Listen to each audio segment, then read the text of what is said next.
అడవి మధ్యలో ఉన్న ఆ పర్వతాన్ని అక్కడి గ్రామస్థులు ఒకే పేరుతో పిలిచేవారు. శ్వాస తీసుకునే గుహ. ఎవరైనా ఆ పేరు వింటే నవ్వేవారు. మరికొందరు మాత్రం ఆ దిశగా చూడటానికే భయపడేవారు.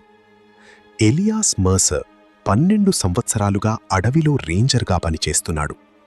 దయ్యాల కథలు, గ్రామస్థుల మూఢనమ్మకాలు ఇవన్నీ అతనికి కొత్త కాదు.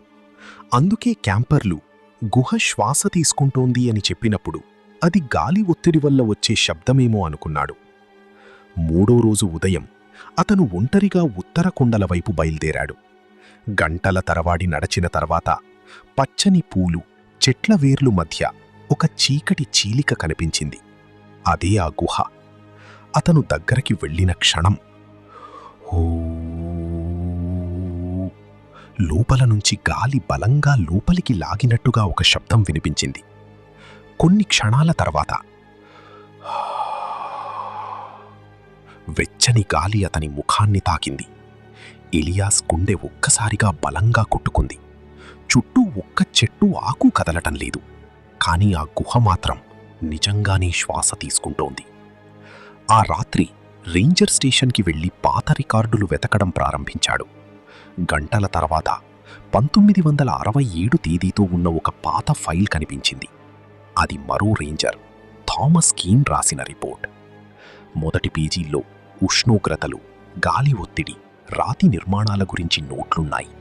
కానీ చివరి పేజీలకు వచ్చేసరికి రాత మొత్తం వణికినట్టుగా మారిపోయింది.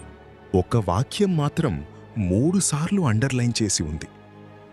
గుహ శ్వాస తీసుకోదు, అది నిన్ను కూడా అలాగే చేయడం నేర్పిస్తుంది. ఎలియాస్ చేతులు చల్లబడిపోయాయి. చివరి పేజీకి ఒక ఫోటో జత చేశారు. మంచులో చెప్పులు లేకుండా నిలబడి ఉన్న థామస్. అతని ముఖంలో విచిత్రమైన చిరునవ్వు.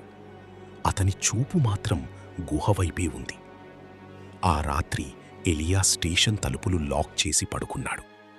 కాని రాత్రి 3:17కి ఒక్కసారిగా కళ్ళు తెరిచాడు.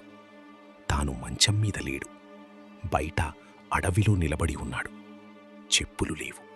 కాళ్లకు మట్టి అంటుకుంది. చేతిలో లాంతరు ఉంది. ముందు చీకటిలో ఆ శబ్దం మళ్లీ వినిపించింది.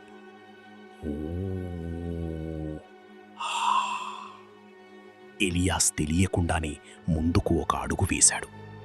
తర్వాత నేలవైపు చూశాడు. మట్టిలో అతని చేతిరాతలో ఒక సందేశం ఉంది. నువ్వు దాదాపు సరిగ్గా శ్వాస తీసుకుంటున్నావు. అతని గుండె ఆగినట్టయింది. ఎందుకంటే ఆ వాక్యం కింద ఇంకో కొత్త అడుగుల ముద్రలున్నాయి. అవి అతనివి కావు.